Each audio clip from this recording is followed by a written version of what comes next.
Ladies and gentlemen, good day and welcome to the Adani Wilmar Q3FY25 results conference call hosted by ICICI Securities. As a reminder, all participant lines will be in the listen-only mode and there will be an opportunity for you to ask questions after the presentation concludes. Should you need assistance during the conference call, please signal an operator by pressing star then 0 on your touch-tone phone. Please note that this conference is being recorded. I now hand the conference over to Mr. Manoj Menon from ICICI Securities. Thank you and over to you, sir. Hi everyone, it's wonderful. Good morning, good afternoon, good evening, depending on the part of the world you're joining this call from. Representing ICICI Securities, it's our absolute pleasure once again to host the results conference call of the company. This time it's Q3FY25.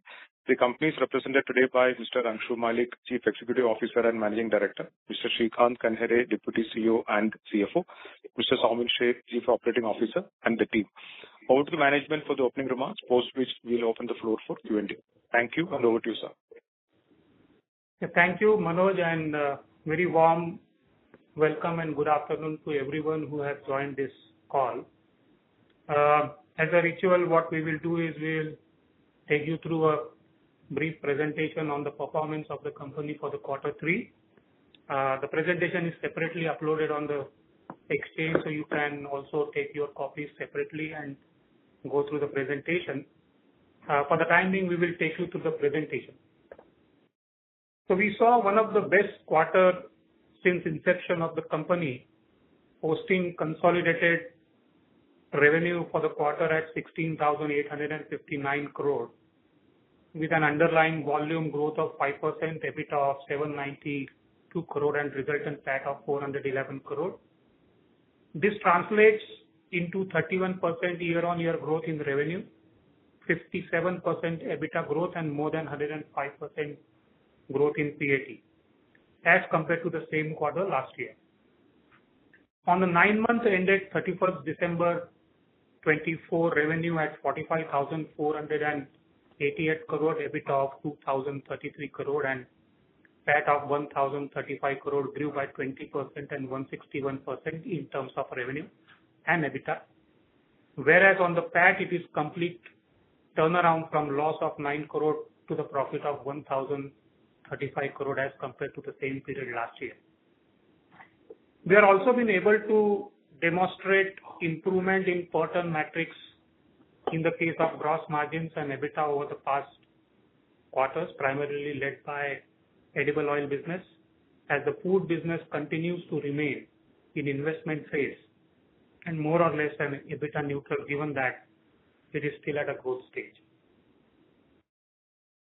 Standalone numbers are no different from consolidated one, with revenue for the quarter at 16,491 crore, EBITDA at 782 crore and PAT at 409 crore remains best performance for the company since inception. Similarly, for the 9 months ended 31st December 24, we delivered revenue of 44,235 crore with an EBITDA of 2,022 crore, PAT of 1,059 crore, translating into growth similar to consolidated numbers.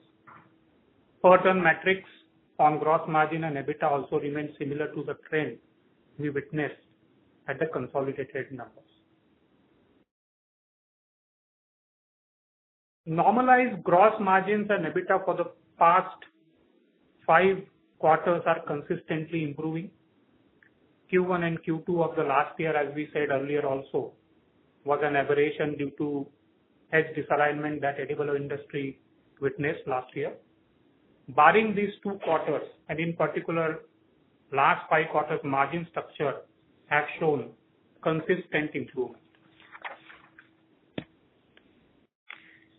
Quarterly trend on per ton metrics for the gross margins and EBITDA are more or less range bound except Q1 and Q2 of last year. EBITDA margins above 3,500 level in any quarter are suggestive of a commodity cycle gain that company has been able to crystallize. EBITDA per ton of 4,956 for this quarter is also suggestive of the same fact. This quarter, we saw gains on account of favorable positions and bit of inventory gains.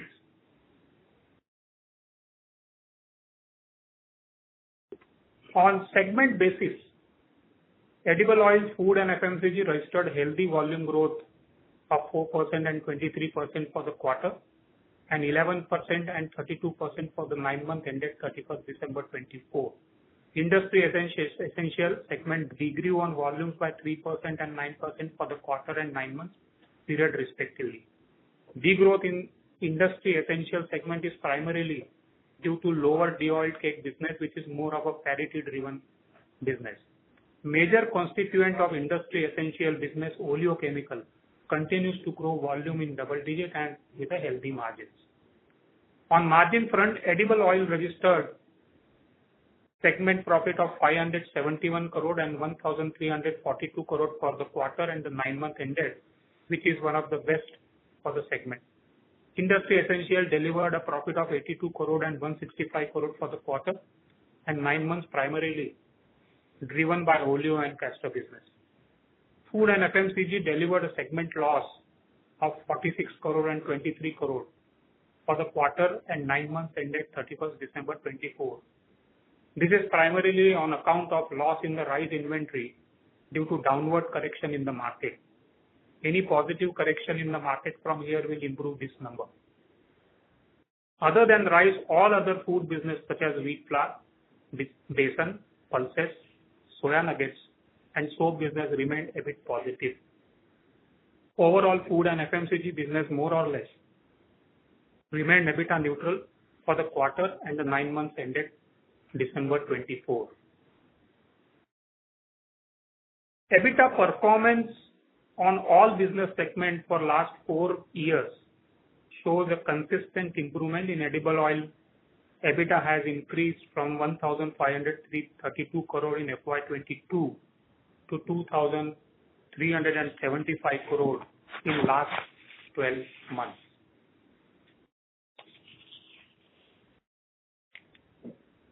In our matured business of edible oil, we are generating a return on capital employed of close to 22% on the back of high turn of fixed assets.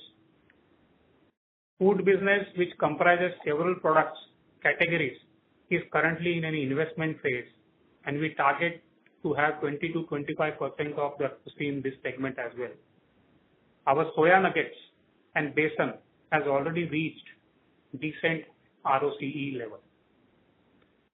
On overall basis, the company is delivering an ROCE of close to 13% on trailing 12-month basis.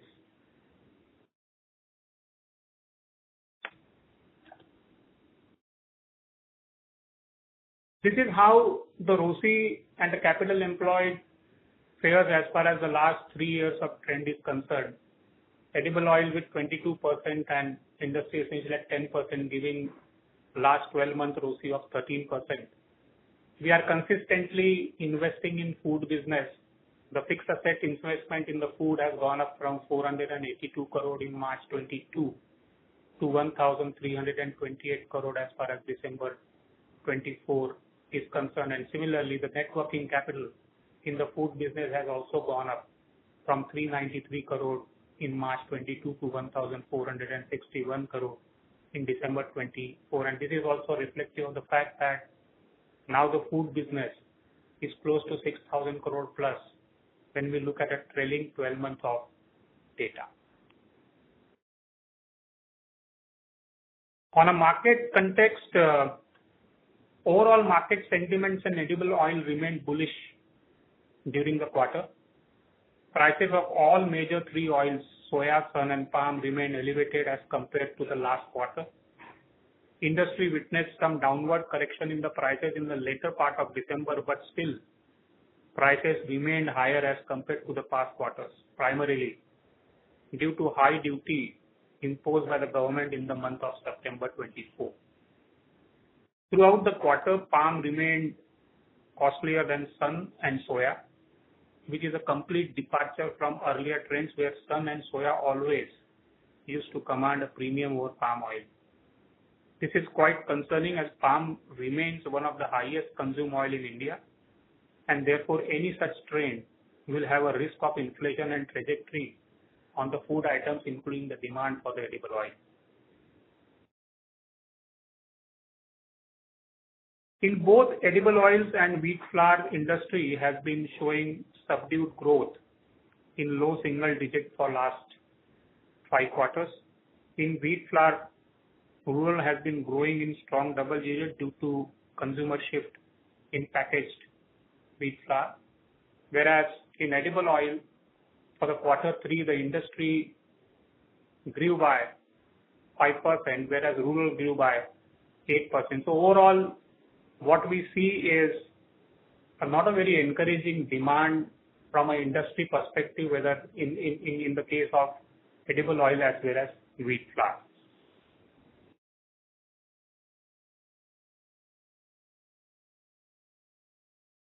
The company has been able to register a handsome growth on the revenue and margins for the quarter as well as for the 9 months ended December 24. One of the highlight, of course, in this entire performance is the alternate channel comprising of MFS, Ecom and Qcom that is growing faster than the general trade and now contributes a sizable business with a trailing 12 months revenue in excess of 3,000 crore.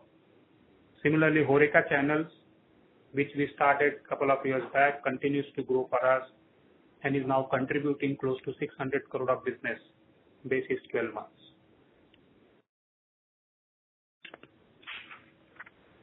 In edible oil business, in spite of high prices, we could register a single-digit volume growth led by soya, sun and mustard oil. This volume growth could have been in single digit had the palm, could have been high single digit had palm prices remained below the soya and sun. We witnessed cut in consumption by consumer due to high prices, and as a result, consumer pack industry grew only by 5% as per the Nielsen source as well as the Nielsen. Our regionalization strategy in edible oil continues as we launched region-specific SKUs to cater to the local demand. In the food and FMCG business, we delivered yet another quarter of a sizable volume growth of 23%. The growth came on the back of all the food products showing sizably. On margins, the segment suffered loss due to inventory valuation loss in rice. We continue to consolidate our market share in most of the food categories. ESG continues to be integral part of our entire ecosystem. Our flagship CSR program, Fortune Suposhan, that aims to curb malnutrition and anemia among the children, adolescent girls and women in the reproductive age, has won prestigious Indian CSR Award 2024 in the category of Best Rural Children Healthcare Initiative of the year 2024. AWL's Mundra and Hazira plant received gold medal and silver medal respectively at the 10th edition of India Green Manufacturing Challenge organized by International Research Institute for Manufacturing. Our Vidisha factory, which manufactures soya nuggets and soya value-added products, earned a safety award for a global Safety Summit 2024. On edible oil, I think we have been steadily contributing to the volume growth quarter after quarter, which is reflective on the standalone EBITDA, which is we are delivering in this segment. The capacity utilization in this segment continues to be reasonably well and 58%, which is suggestive of the fact that any future growth can be accommodated easily. On the market share, we had a flattish market share. We actually dropped by 20 basis point on overall market share from 18.3 to 18.1. But the encouraging part of this entire story on market share is that Fortune market share actually has gained. Similarly, we have gained market share in particularly in the case of soya bean and sunflower. As far as the food is concerned, again, we have enough capacities in place. The utilization of capacity is at 53%, whereas market story for wheat flour looks good. We have gained market share, gone up from 5.3 to 5.8% now. Basmati rice market share has come down from 7.4 to 6.1, and clearly there are work in progress, particularly in branded basmati rice, which company is working on. And we have put in place a lot of interventions in this particular business. And as we go forward, in couple of quarters, we should be able to see improvement in market share as far as the basmati rice is concerned.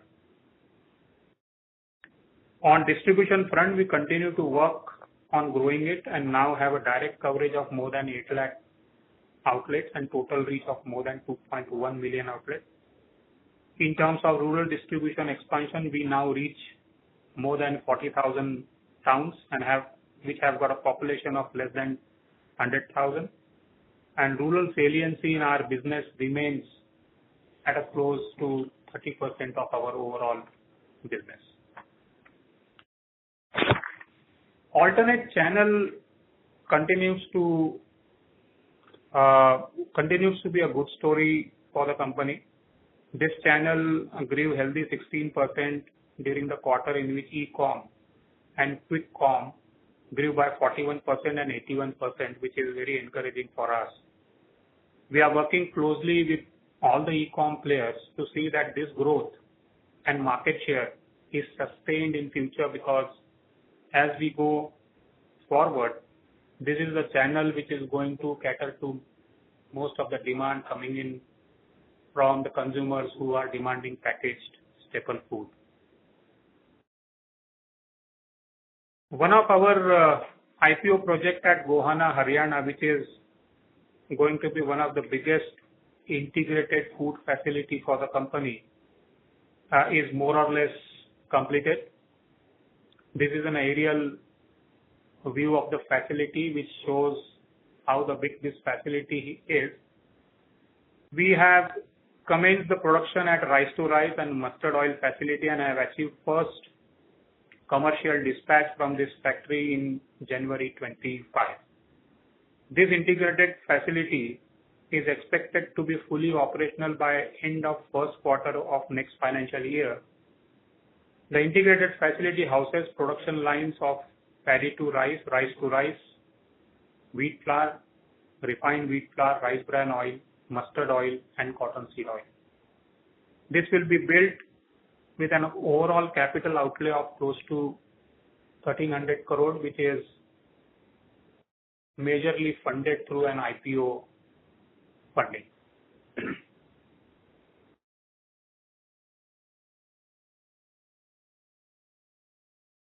We continue to do a lot of marketing campaigns, whether it is on social media or BTL activities or TV activities, and these are some of the glimpses of our engagement with the consumer on various mediums through which we connect to the consumers.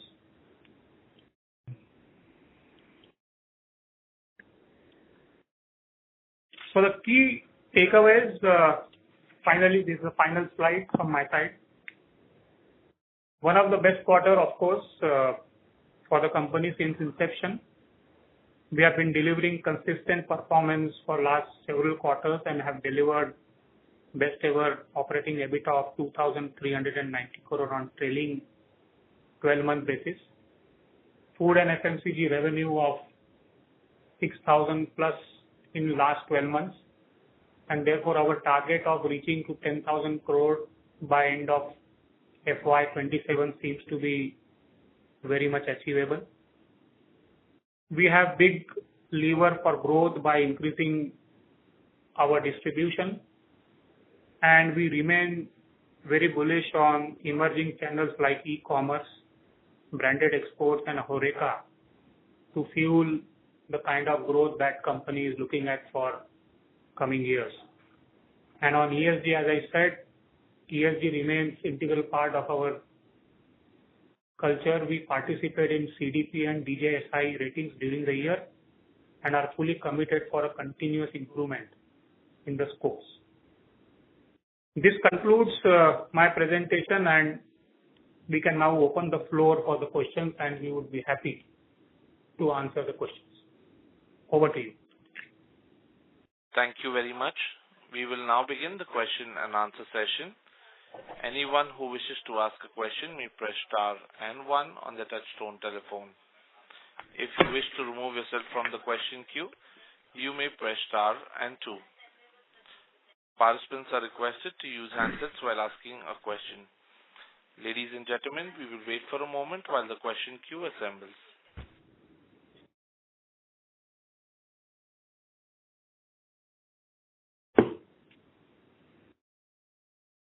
The first question comes from the line of Avnish Roy from Nuvama. Please go ahead. Yeah, congrats on the profits. My first question is on the foods business. So you have called out strong growth in soya nuggets apart from your other food segment. There we have seen incremental competition also from Marico Saffola, and they also claim to be doing well. Could you talk about the competitive intensity here, pricing pressure, etc.? And if you could also talk about Sattu, because that clearly seems to be a focus area by customers in terms of more protein specific product. So long term, how do you see the organized market share within Sattu, because it's largely unorganized currently?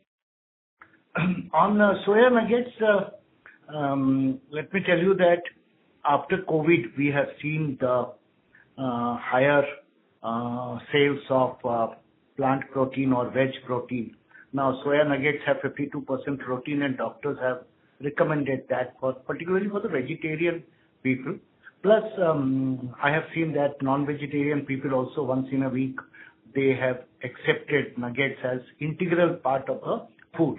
Now, we have understood this business, and in terms of technology, we first went ahead with putting Wenger technology.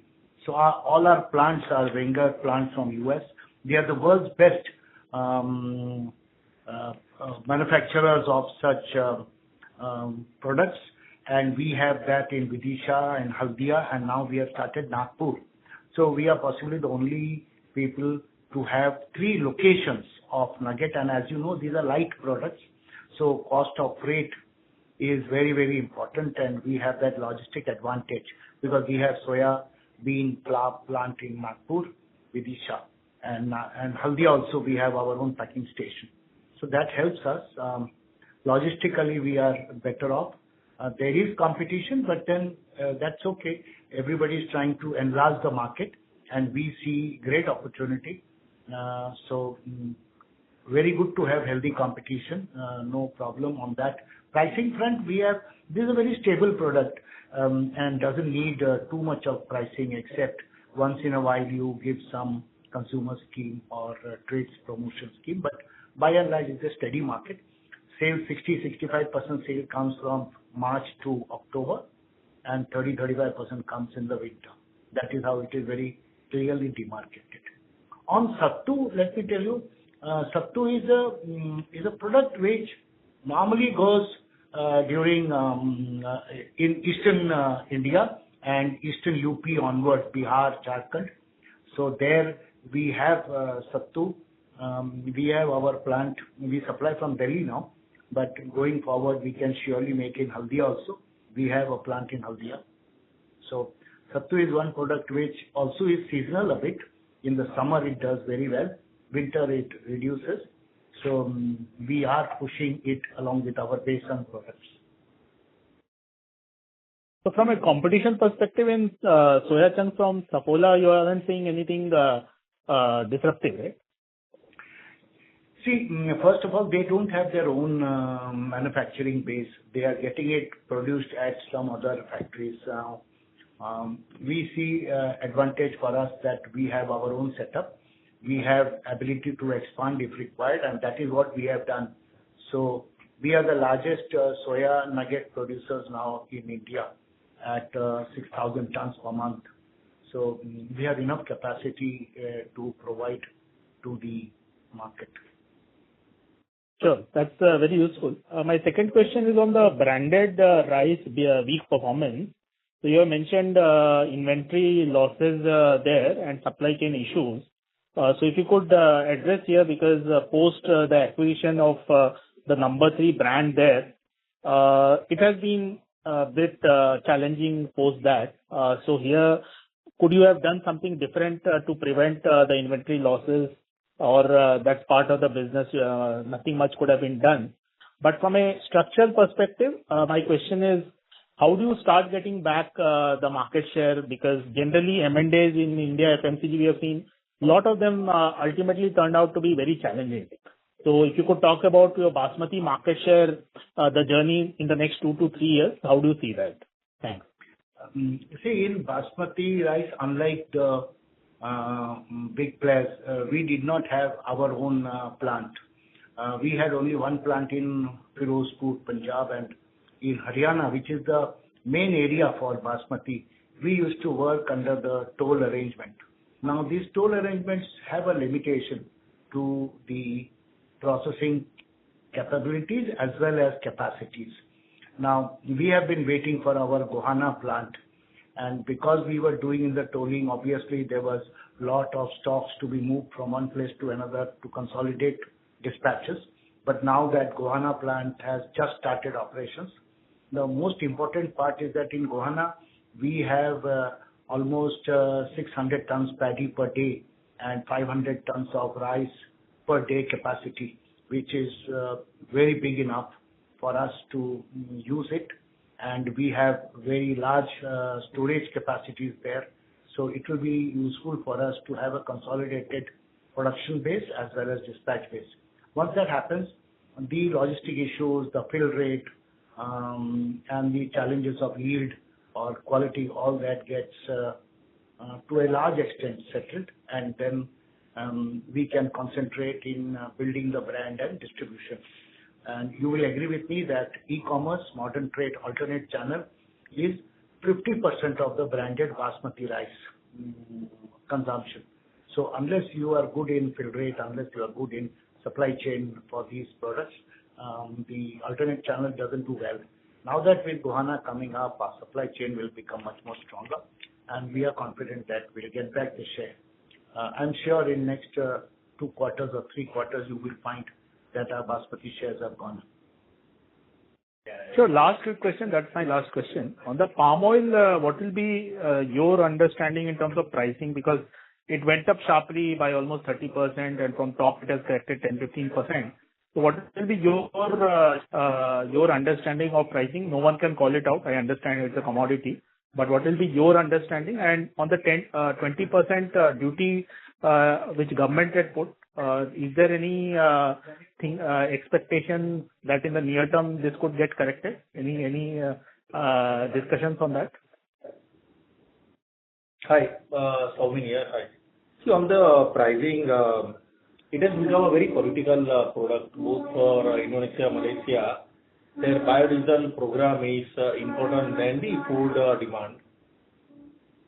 Yeah. So, as you rightly mentioned, the prices actually were higher by 15 to 20% compared to the other soft oils. Now, market is correcting, the spread is reducing, and this biodiesel program of Indonesia, whether it is B40 or eventually it will only remain to B35, B40, prices will also, fluctuate in line with the policies. On the duty, it's anybody's guess. Government after a long wait increased the duty to support the Indian farmers.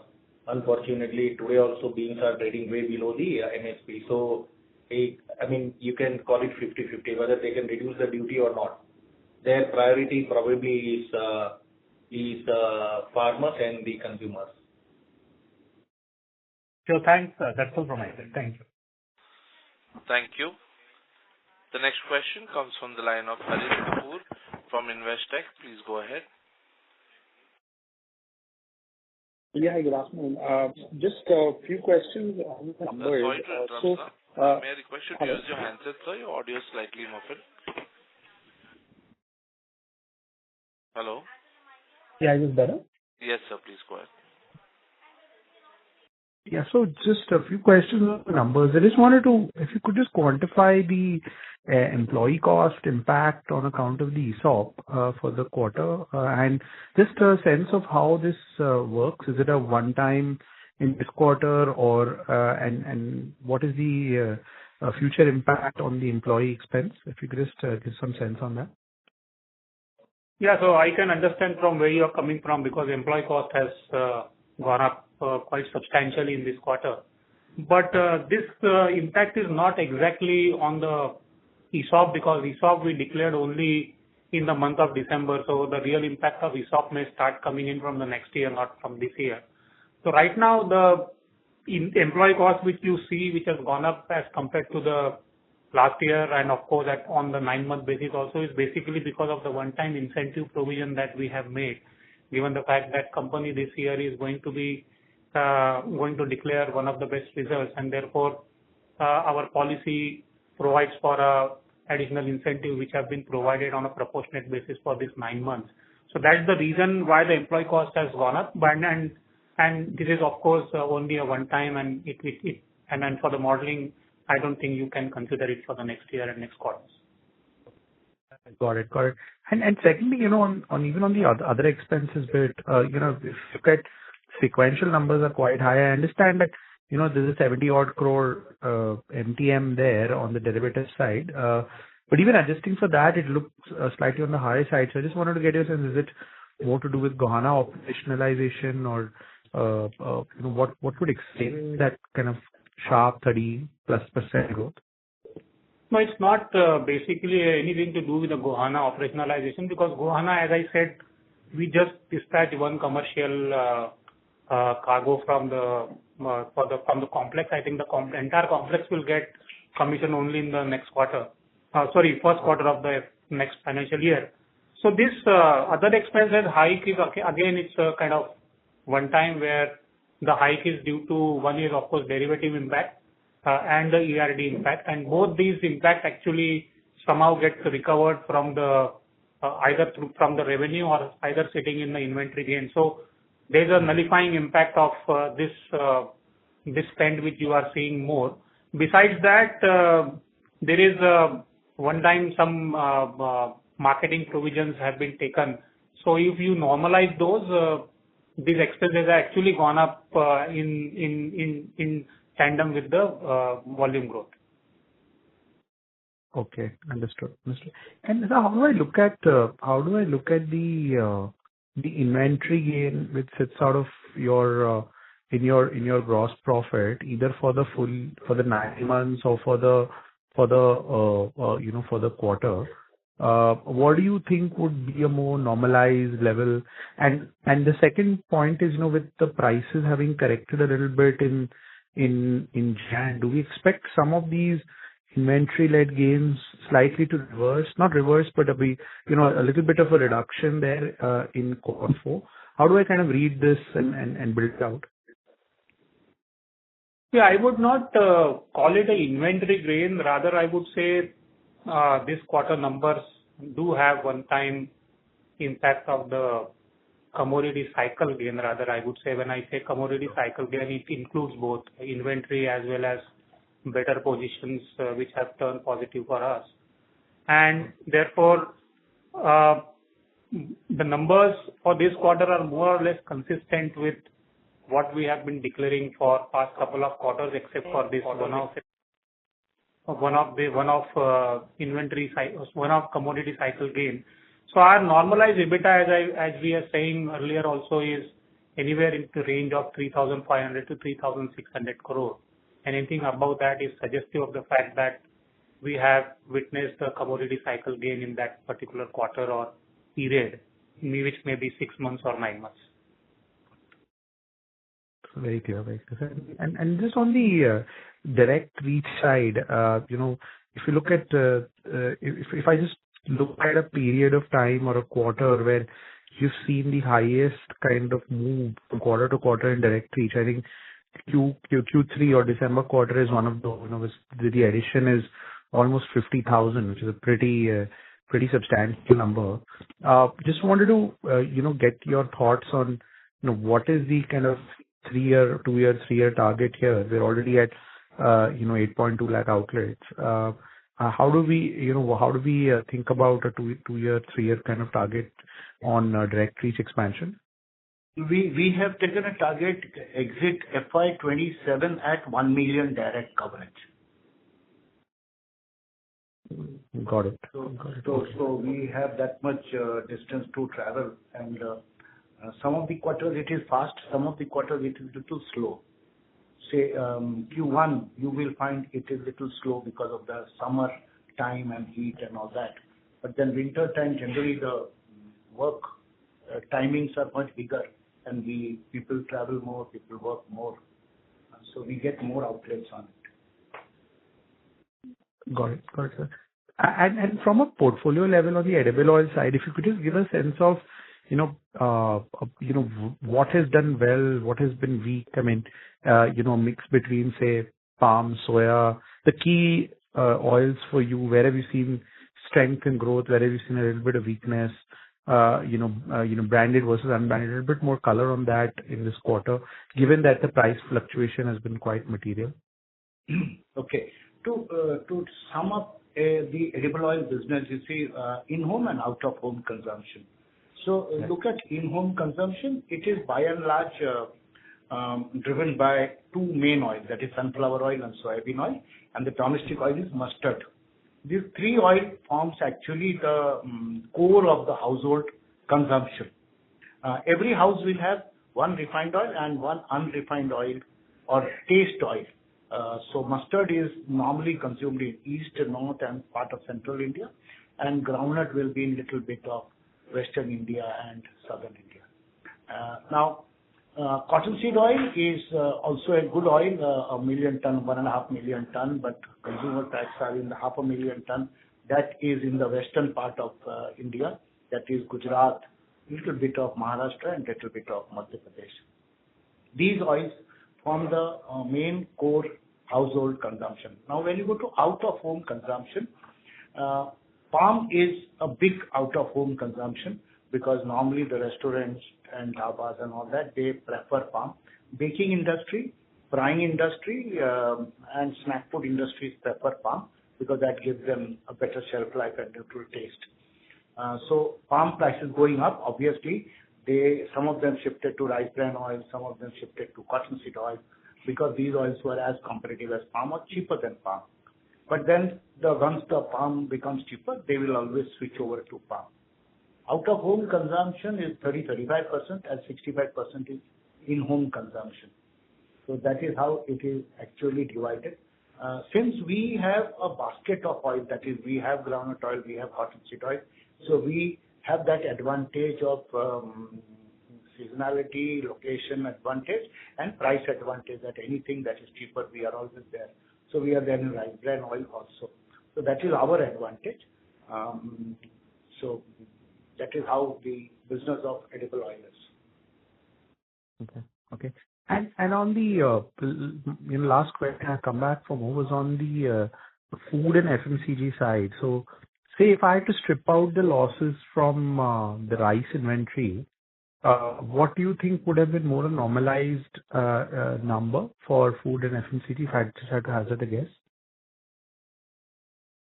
So the inventory loss right now sitting in this number, which is again this time we have taken given the fact that market has corrected downward, is close to 50 crore. So if we normalize this, I think we have been consistently declaring the EBIT of food positive. So it would have been in that range, more or less with what we have been showing for past couple of quarters. Got it. And last question was on rural. So it's a very interesting slide on industry growth trends, retail consumption, and rural volumes in the last 3 quarters in edible oil actually have accelerated. Even wheat flour, if you've seen a sharp increase, as you mentioned, this is all conversion led. So, what's your view on what's happening in rural markets? Is it, slightly better incomes over the last 3 quarters, which are driving this conversion to an organized organized category growth? If you just your own kind of hypothesis on what's happening here. Rural was almost stagnant between last year, say December, to this year, June, July.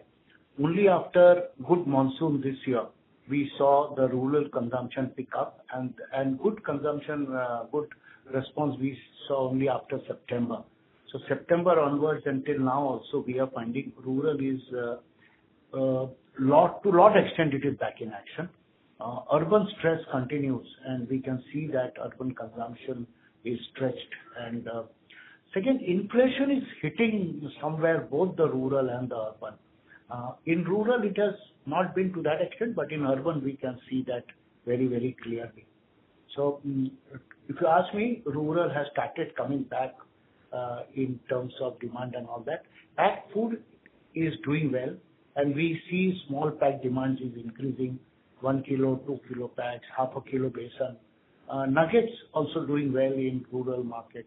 Sugar is doing well, 5 kilo, 1 kilo. So rural overall has started giving that indication of coming back to action. More will depend on how government intensifies the rural. Got it. That's it from me. Thank you, sir. Thanks. Thank you. The next question comes from the line of Latika Chopra with JP Morgan. Please go ahead.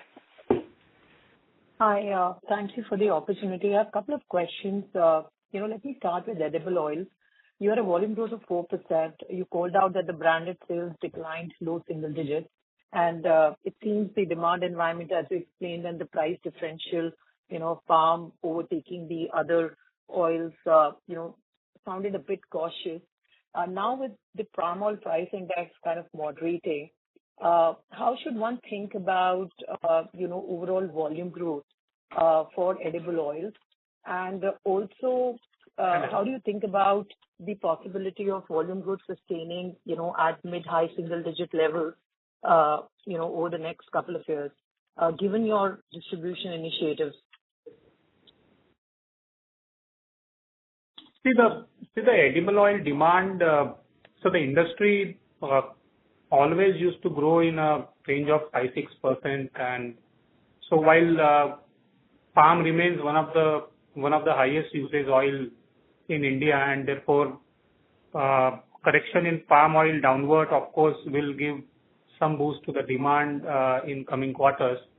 Our expectation, to answer your question straight, the demand for the packaged edible oil the industry should keep growing within the range of 6 to 7%, and our growth, of course, we feel that we should be able to grow at 8-9% kind of number, so that market share keep consolidating from here.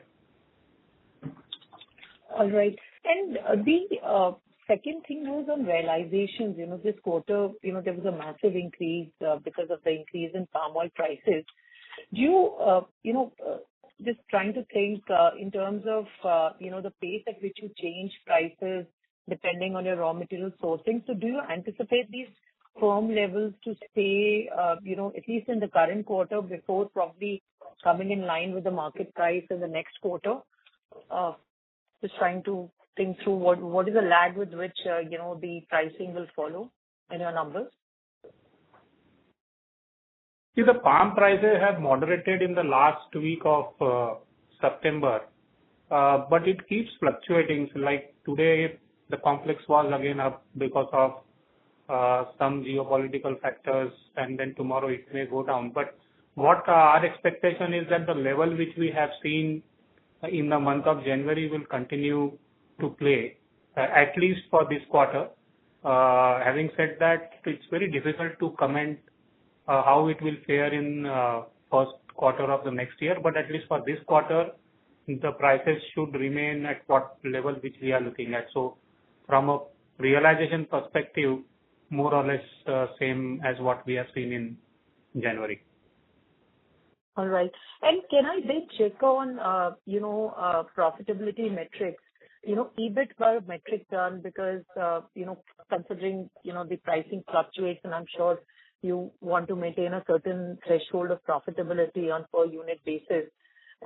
This quarter, it is coming to about 5,800 odd levels per metric EBIT. I'm just talking about edible oils. And on 9-month basis, this number is roughly 4,500.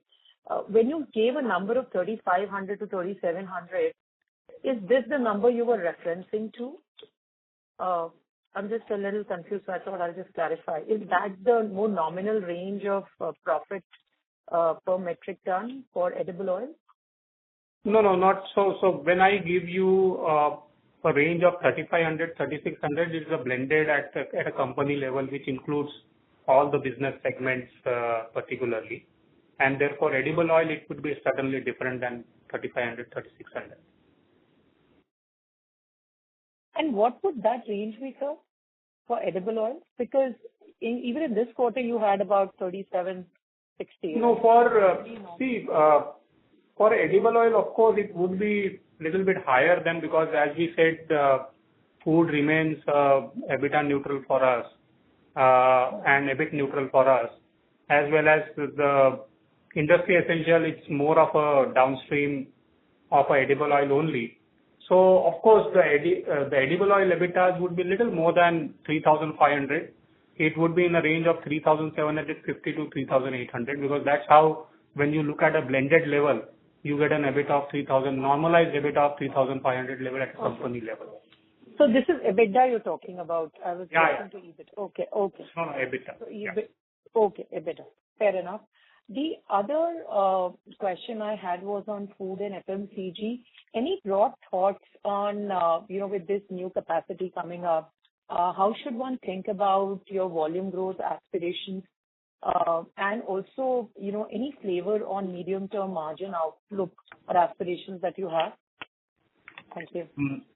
See, we have said earlier that food and FMCG, we wish to continue at an average growth rate of 20% plus. Now, looking at that goal, we need to add capacities which are surely world-class and can give best products at the most efficient processing cost. So we are investing, and these are integrated plants where we have multiple products, so that helps us in buying, processing and supplying. That is one. Two is that these capacities will surely add Gohana at its full stream when it runs full, and even at we take 80-85% capacity, it should give us a volume of around 625,000 tons per annum, food and oil put together, where food will be made, oil will be around 200,000 tons. So we expect Gohana to help us in enhancing volume, reduce our cost as efficiencies will pour in with the integrated operations.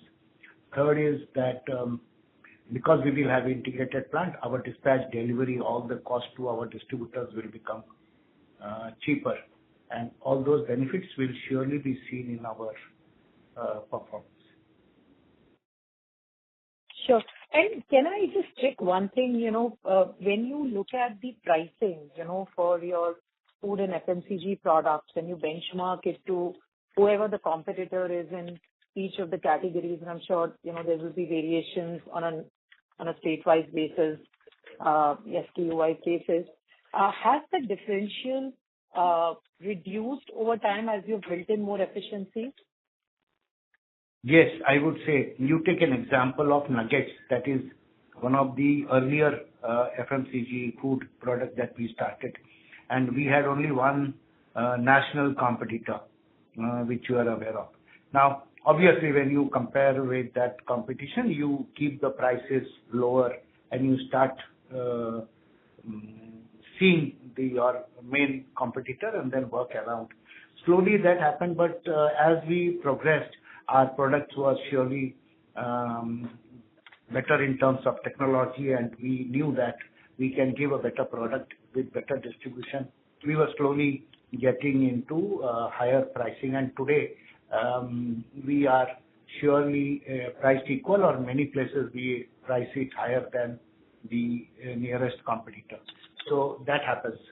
Second, you take besan. Besan, you don't have a national player. So obviously, when you look at Delhi, you have a competitor, so you price it with that competitor.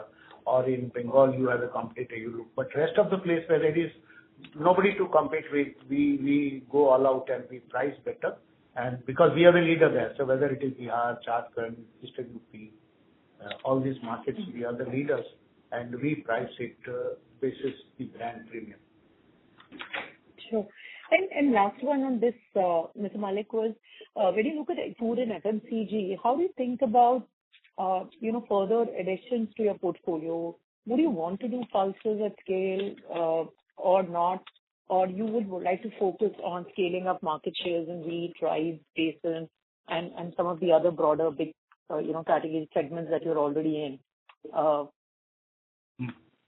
See, when you talk of pulses,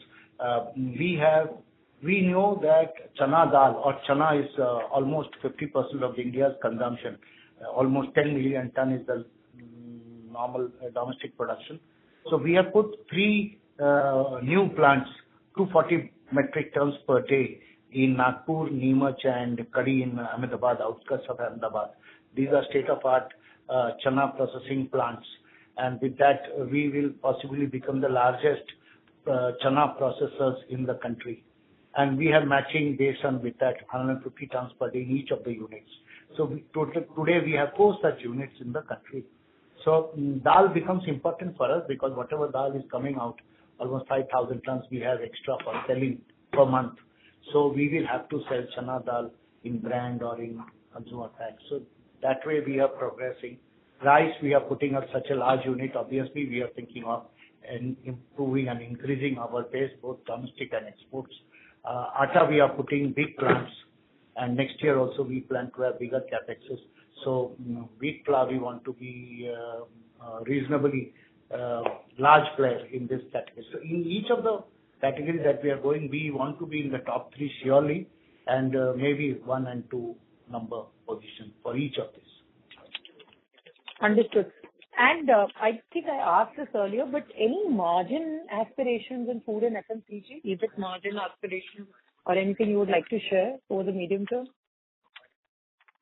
No, I think this is what we have been saying for some time. I think food will remain in the investment or a growth stage, rather I would say till FY28.